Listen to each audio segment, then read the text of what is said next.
Thank you, Michael and Thomas, for meeting with me today. We're here to talk about an incident that happened at the Baby Reserve Dog Park on Monday the 14th of August. So I wish to resolve the conflict that occurred in the interest of both of you, as well as the project team generally, explain the grievance process and help prevent this kind of incident from happening again, so that we can work together productively moving forward. I will outline each of your roles, responsibilities, and performance expectations in relation to the project. I'll explain the new state government code of practice for violence and aggression at work and how it relates to this situation. I'll provide some simple strategies and a prevention plan you can use to manage similar situations in the future and prevent them from escalating. And I'll discuss some options for training and development with each of you to assist both yourselves and the project's performance. I've spoken with each of you individually and gotten your side of the story, so I understand from each of you what you believe happened. So our workplace grievance procedure, which follows the Fair Work procedure, is once the dispute is identified, there is an opportunity for the two parties to try and work it out themselves. That hasn't happened, and that's okay. That's what we've got. We can go to the next step. If this is unsuccessful or you don't wish to do it on your own, then senior management can be engaged to discuss the dispute with the employees to attempt to resolve it. So that's what we're doing now. And so yeah, with that, as I said, we follow the state government grievance resolution process. If after today either of you feel like it's still not resolved and you would like to take it further, it can be referred to the Fair Work Commission, where they can deal with the dispute through conciliation, mediation, or arbitration. So you both happy with that? Yes. Yeah. So I'll just go through each of your roles and responsibilities in relation to the project. So Michael, you're a member of the project control group for this project, in addition to your permanent role as the manager of park services for the City of Rockingham. Your duties on this project are to provide management and delivery of key project elements as designated by me. This has included consulting with the project control team that you're a part of on aspects of the park's design, hard and soft landscaping, and maintenance and security. You've no ongoing regular duties at the worksite, no delegations, and report directly to me, the project manager, if you've got any concerns as per the government's plan. It's not your responsibility to deal with contact us directly. If you notice an issue, you should speak to myself first or the site supervisor if you're at site and the situation is urgent. So, do you understand that? Yeah. Right. Do you understand that what you did doesn't fit into your role? Yeah, I do. Okay. Alright. So, Thomas, you're a truck driver who's been engaged as a subcontractor on this project by site supervisor David Foley. Mr. Foley contacts you when materials are delivered to or taken from site. He provides you with dates, times, and locations and instructions for pickup and delivery. If you have any questions or concerns with your instructions, you speak directly to Mr. Foley, and he will escalate issues to me if he's unable to resolve them. You're not to change the schedule and location of deliveries without Mr. Foley's prior approval. So do you understand that? And so do you understand, I guess, how you didn't do that in this situation? Yes. Yeah. All right. So there is a new code of practice from the state government in relation to workplace violence and aggression, and it deals with guidance for workplaces in situations related to physical, verbal abuse and sexual harassment. So in this situation, it relates to verbal abuse. Code practice relates directly to this behaviour from the outside of the organisation, such as from customers or suppliers. In this situation, it's between a permanent employee and a contractor, so that's why it applies in this situation. So it relates to the alleged verbal abuse and aggressive behaviour of Michael. The code outlines how to identify, manage and resolve these incidents and prevent them from happening again.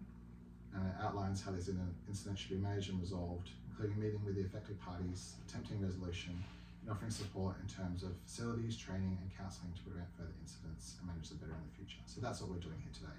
So attempting to resolve the issue, and I'll be offering you some ideas for training and for managing conflict better. Either of you have anything to say at this point? What will the training involve? I'll get to that in a moment. So I guess in terms of what I've discussed so far in terms of the situation, are you both happy that that reflects what happened on the day? That's what happened. Alright, so I want to talk a little bit about conflict resolution strategy. So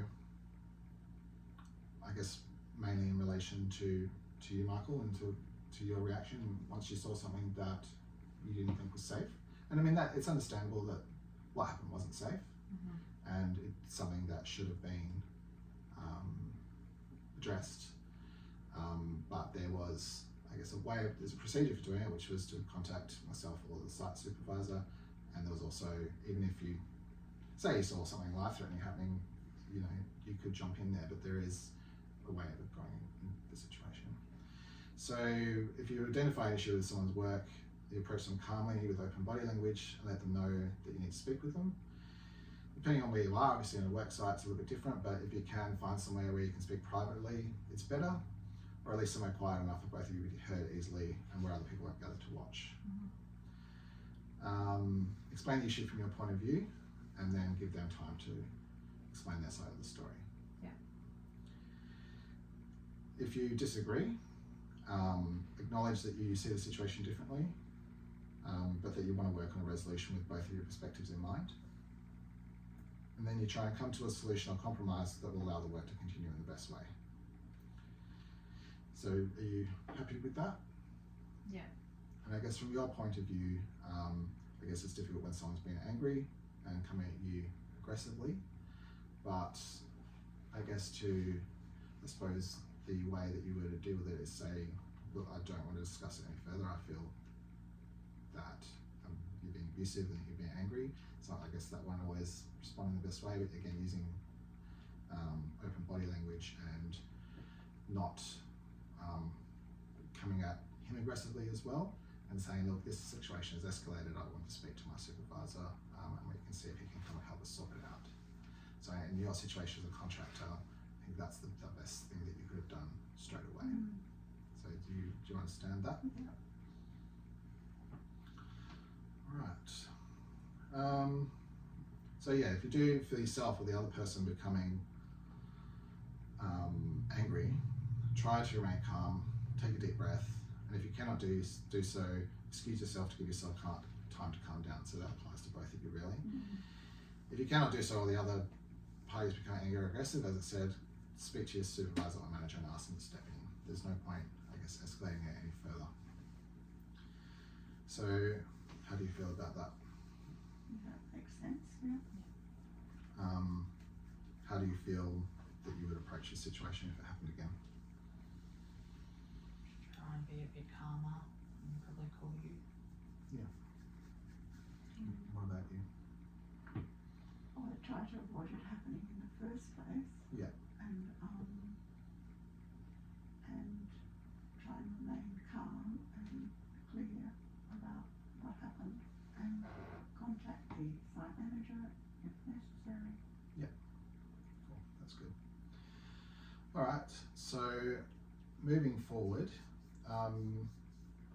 so as much as it can, I believe that we've resolved this situation, unless either of you think you've got anything to add about anything you don't feel like you've been heard on, or if there's anything you'd like to say to each other.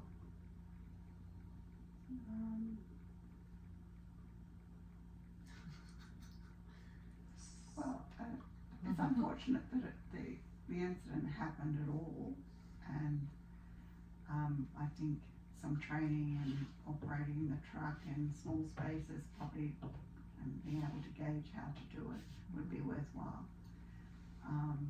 yeah, so I can see that I was responsible and for the incident, but for the, the mess, but yeah, I don't think I deserved that sort of treatment. Yeah. But I feel that going through this process will help in the future. Yeah. Mm. And now I know what my responsibilities are, Mm. and that I need to approach things in a calm manner. And if I can't, then to contact the supervisor. Mm. That's really good. So just as a closing, and as I talked about the development and training, firstly, I think you're both okay, but I mean, you don't have to tell me if you're not. If you're experiencing difficulties in relation to this incident or have any other personal issues that are causing you difficulty in any way, whether at work or at home, we have an EAP that's available to you both. So you can contact the counsellors, and it's included while you're engaged in this contract. You're allowed to use it as well. Here's a pamphlet outlining the details. Michael, if this is an ongoing issue, I would suggest that both conflict and anger management training would help with you to help you manage these situations in the future. So that's something that we can talk about after the session, but there are a few that are offered within City of Rockingham that I think would benefit, and there's ones that I've done myself that I found really useful. So